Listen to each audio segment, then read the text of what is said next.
Situs Keraton Ratu Boko terletak di wilayah daerah istimewa Yogyakarta, tepatnya 3 km di selatan Candi Prambanan. Secara administratif, situs ini berada di 2 desa, yaitu Desa Bokoharjo dan Desa Sambirejo, Kecamatan Prambanan, Kabupaten Sleman. Letaknya di perbukitan sekisaran ketinggian 195 meter di atas permukaan laut. Nah, situs Keraton Ratu Boko ini memiliki keunikan tersendiri, yaitu karena situs ini berada di atas bukit, pengunjung dapat nikmati pemandangan alam yang menakjubkan, termasuk pemandangan Candi Prambanan di kejauhan dan sunset yang menakjubkan, jadikannya tempat wisata favorit bagi pecinta sejarah dan fotografi. Situs ini menunjukkan campuran arsitektur Hindu dan Buddha, mencerminkan juga dinamika sosial keagamaan pada masanya. Di sini terdapat candi kecil, pemandian, gua-gua, dan yang menunjukkan elemen spiritual. Tetapi secara keseluruhan, kompleks ini lebih berfokus pada kehidupan sehari-hari dan pemerintahan pada waktu itu. Nah, nama Ratu Boko sendiri memiliki arti yang menarik dan berhubungan dengan legenda lokal. Dalam bahasa Jawa, Ratu berarti raja atau pengusaha, sedangkan Boko merujuk pada nama seorang tokoh legendaris, yaitu Raja Boko. Menurut legenda, Raja Boko adalah seorang raja yang berkuasa di kawasan tersebut. Nah, tadi kita sudah berbicara tentang Raja Boko. Nah, jadi Raja Boko ini konon katanya lebih dikenal melalui cerita nama legenda Roro Jonggrang. Nah, dalam cerita ini, Raja Boko adalah seorang raja raksasa yang menguasai wilayah tersebut. Nah, jadi ia ingin memperluas kekuasaannya dengan menikahi putri Roro Jonggrang. Tapi pada akhirnya ia tewas dalam pertempuran melawan Bandung Bondowoso. Meskipun Raja Boko ada tokoh penting dalam cerita rakyat, bukti sejarah yang menunjukkan bahwa ia benar-benar ada itu masih minim ya teman-teman.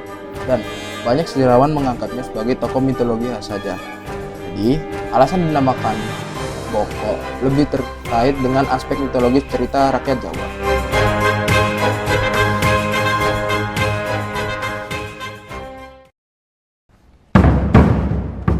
Nah teman-teman, jika kalian ingin mengunjungi situs ini, kalian bakal disambut dengan sebuah pintu gerbang yang dinamakan gapura.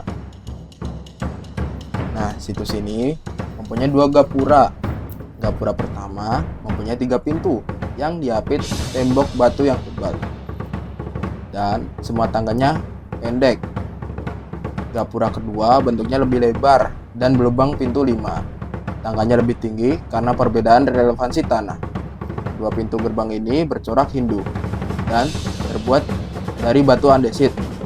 Ya, jadi gerbang ini menjadi bagian penting yang menunjukkan status elit dari penguasa-penguasa yang tinggal di sini ya teman. Di sisi kiri gapura, ketika kalian telah melewati kedua gapura, kalian akan melihat sebuah candi. Candi ini dinamakan Candi Pembakaran, dan candi ini terbuat dari batu andesit, bertangga yang tinggi dan mempunyai sumur atau perindi di tengah-tengahnya. Pada tahun 1943 ditemukan adanya sisa-sisa abu, tapi abu tersebut tidak terindikasi abu manusia atau abu jenazah manusia yang telah dikremasi, melainkan itu adalah hasil pembakaran kayu, dan kayu yang dimaksud adalah kayu yang harum seperti kayu cendana. Jadi situs ini dulu digunakan untuk melaksanakan upacara, yaitu upacara Agni Horta atau upacara penyembahan dewa api. Di dekat candi pembakaran, kalian akan melihat sebuah kolam yang sangat luas. Kolam ini memang sengaja dibuat sekitar abad ke-9, dan juga terdapat sebuah sumur yang dianggap beberapa orang sumur ini suci. Terdapat sebuah situs yang dinamakan Paseban. Di Paseban ini merupakan kata dalam bahasa Jawa yang berarti tempat untuk menghadap raja. Jadi kemungkinan Pasebahan adalah tempat berkumpul untuk menghadap raja, ibaratnya ruang tamu. Di kompleks Keraton Ratu Boko terdapat 2 gua, yaitu Goa Lanang dan Goa Wadon. Lanang dalam bahasa Jawa berarti laki-laki, dan jika diartikan menjadi gua laki-laki, gua ini berada di atas Goa Wadon. Guanya berbentuk lorong persegi. Mengapa gua ini dibuat lebih tinggi dari Gua Wadon? Dikarenakan kedudukan laki-laki lebih tinggi daripada perempuan pada saat itu. Oke, berikutnya kita akan mengunjungi Gua Wadon yang berada di bawah Gua Lanang. Wadon sendiri dalam bahasa Jawa berarti perempuan, dan jika diartikan menjadi gua perempuan, gua ini mempunyai pintu masuk yang pendek. Dalam filosofinya sendiri, ketika kita masuk gua ini, kita juga memberi hormat kepada Sang Pencipta. Dalam gua ini terdapat tempat menaruh sesajian, dan kedua gua ini digunakan untuk merenung atau bersemedi. Di kompleks ini juga terdapat sebuah bangunan yang dinamakan pendopo keraton. Pendopo sendiri merupakan ruang tamu atau hamparan lantai dan juga beratap yang umumnya terletak di bagian depan rumah. Pendopo ini dikelilingi tembok dengan tinggi 3 meter dan di tengahnya terdapat 2 alas candi yang digunakan untuk menghadap raja. Di dekat pendopo sendiri terdapat 3 candi pemujaan atau Trimurti yang berukuran kecil. Candi yang di tengah digunakan untuk pemujaan Dewa Siwa, sebelah kiri digunakan untuk pemujaan Dewa Wisnu, dan sebelah kanan digunakan untuk pemujaan Dewa Brahmana. Di depan Trimurti juga terdapat sebuah lubang yang digunakan untuk air suci. Jika kalian melihat ke arah timur, kalian akan melihat sebuah area yang dinamakan area pemandian. Nah, area ini terdapat 2 pemandian. Yang pertama pemandian putri.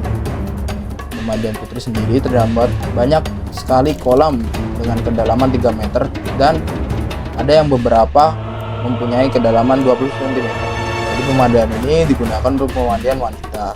Pemandian putri sendiri dikelilingi tembok yang tinggi dan juga terdapat pintu dapur. Nah, di dekatnya juga ada sebuah pemandian putra, bentuknya lebih lebar dan lebih dalam daripada pemandian, serta juga tidak dikelilingi tembok. Beberapa kolamnya sendiri memiliki kedalaman 4 meter, 5 meter, hingga 6 meter. Alasan dibuat lebih lebar daripada pemandian putri agar sebagai penampungan atau tada hujan dan juga sebagai tempat pemandian laki-laki. Di dekat pemandian putri dan putra terdapat keputren. Keputren digunakan sebagai tempat tinggal dan juga tempat kegiatan putri. Keputren ini memiliki 2 bagian yang berdekatan satu dengan yang lain, selatan dan utara. Di dekat keputren juga terdapat banyak reruntuhan seperti di kompleks Keraton Ratu Boko ini terdapat arsitektur yang mirip sekali dengan kolam, tapi masih belum dipastikan ini kolam persucian atau tempat mandi sang raja, tapi diperkirakan digunakan untuk pensucian sebelum memasuki vihara. Arsitektur ini juga memiliki tangga berundak di bagian dinding dan dilapisi batu-batu kecil.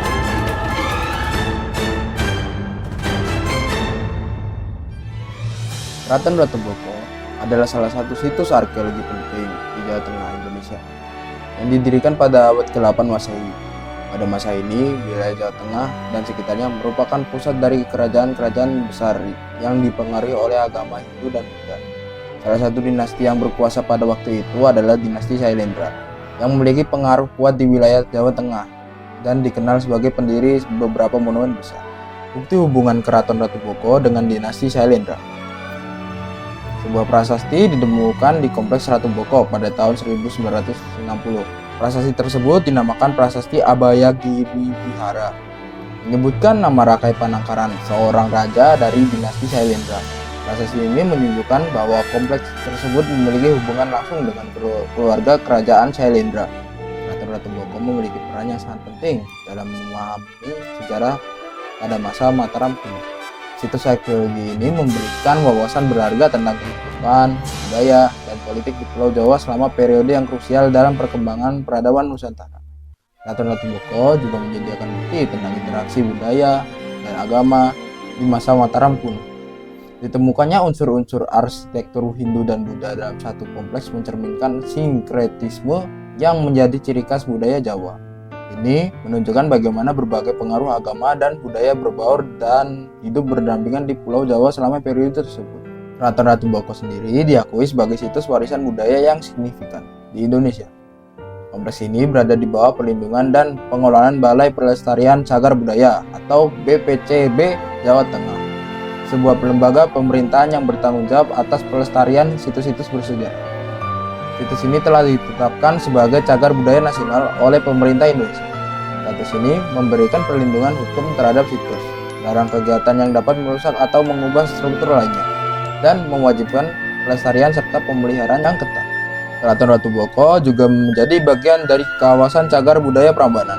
Kawasan ini mencakup beberapa situs penting seperti Candi Prambanan, Candi Sewu, dan tentu saja Keraton Ratu Boko sendiri. Pengelompokan ini menunjukkan nilai historis dan kultural yang tinggi dari area tersebut secara keseluruhan. Upaya pelestarian Keraton Ratu Boko melibatkan berbagai strategi untuk melindungi situs ini dari kerusakan lebih lanjut. Pemerintah Indonesia telah menetapkan sebagai cagar budaya yang dilindungi undang-undang, memberikan perlindungan hukum terhadap vandalisme atau pengerusakan. Pengawasan ketat oleh petugas keamanan pemandu turut memastikan keamanan situs ini. Sementara, pembatasan akses pengunjung ke area-area tertentu membantu meminimalkan dampak lalu lintas manusia terhadap struktur kuno. Upaya restorasi berfokus pada pemulihan dan pemeliharaan struktur yang ada. Tim arkeolog dan konservator bekerja sama melakukan penelitian mendalam untuk memahami desain dan teknik konstruksi asli. Dengan demikian, Keraton Ratu Boko bukan sekedar situs arkeologi, tetapi juga merupakan jendela ke masa lalu yang memungkinkan kita memahami kompleksitas dan kekayaan peradaban Kerajaan Mataram kuno. Melalui studi dan pelestarian situs ini, kita dapat terus memperdalam pemahaman kita tentang akar sejarah dan budaya Indonesia, serta menghargai pencapaian leluhur dalam pembangunan peradaban yang begitu maju pada masanya.